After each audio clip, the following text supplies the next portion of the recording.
పిల్లలు ఎలా ఉన్నారు?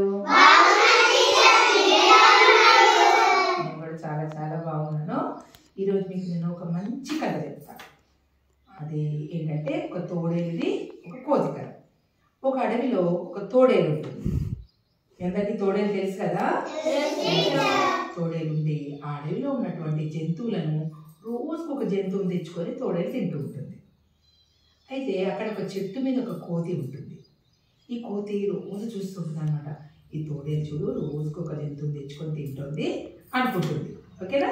అయితే ఒకరోజు తోడేలుకి అడవిలో ఏమీ దొరకవు తినడానికి.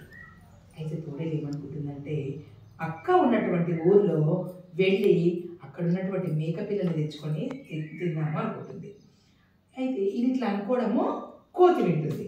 కోతి విని కోతి ఏమంటుంది, తోడేలు నేను కూడా నీతో పాటు ఆ ఊరికి వస్తాను, నువ్వు మేక పిల్లని తెచ్చుకునే దగ్గర నువ్వు ఎంత గొప్పదానివో నేను చూస్తాను, నువ్వు వెళ్ళి మేకలను ఎత్తుకొస్తావు కదా, నువ్వు ఎంత ధైర్యంగా మేక పిల్లని ఎత్తుకొస్తావో నేను చూస్తాను అని అంటుంది అనమాట.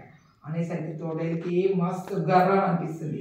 ఓ నేను వెళ్ళి మేక పిల్లని ఎత్తుకొస్తుంటే కోతి చూసి అబ్బా తోడేలు నువ్వు గ్రేట్ అంటుంది.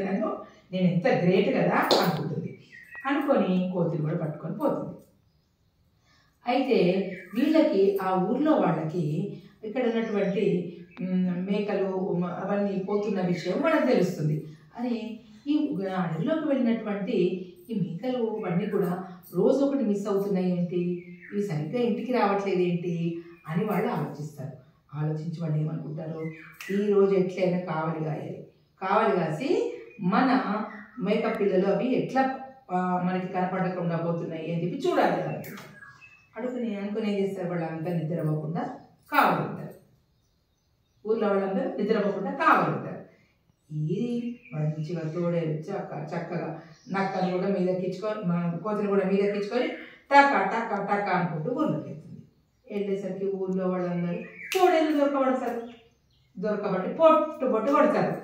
నువ్వు మా మేక పిల్లల్ని ఎత్తుకుపోతున్నావు కదా, అడవికి వచ్చిన మేక పిల్లల్ని కూడా తినేస్తున్నావు కదా నువ్వు అని పొట్టు కొడతారు.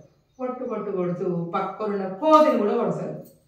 కోతిని కొట్టేసరికి కోతి అంటుంది కదా, నేనేం చేశాను, ఆ తోడేలు తింటుంటే నన్ను ఎందుకు కొడుతున్నారు అంటుంది.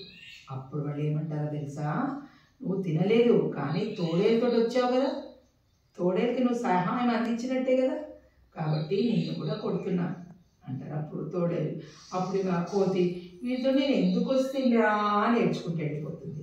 ఈ కథ ద్వారా తెలిసిన నీతేంటో తెలుసా నీకు, ఎప్పుడు కూడా మనం ఎవరితో తిరుగుతున్నాము అనేది మనకి ప్రభావం చూపిస్తుంది. మంచి వాళ్ళతో ఉంటేనేమో మంచి జరుగుతుంది, చెడ్డ వాళ్ళతో ఉంటేనేమో చెడు జరుగుతుంది. కాబట్టి ఎప్పుడు కూడా మనం చెడు పనులు చేయొద్దు, చెడ్డ వాళ్ళతో స్నేహం చేయొద్దు, చెడ్డ మాటలు మాట్లాడద్దు. ఇట్లా కనుక చేశామనుకోండి మనకు కూడా కోతికి ఏ పరిస్థితి పట్టిందో అదే పరిస్థితి మనకు కూడా పడుతుంది. అర్థమైందా? నచ్చిందా ఈ కదా? ఓకే పిల్లలు.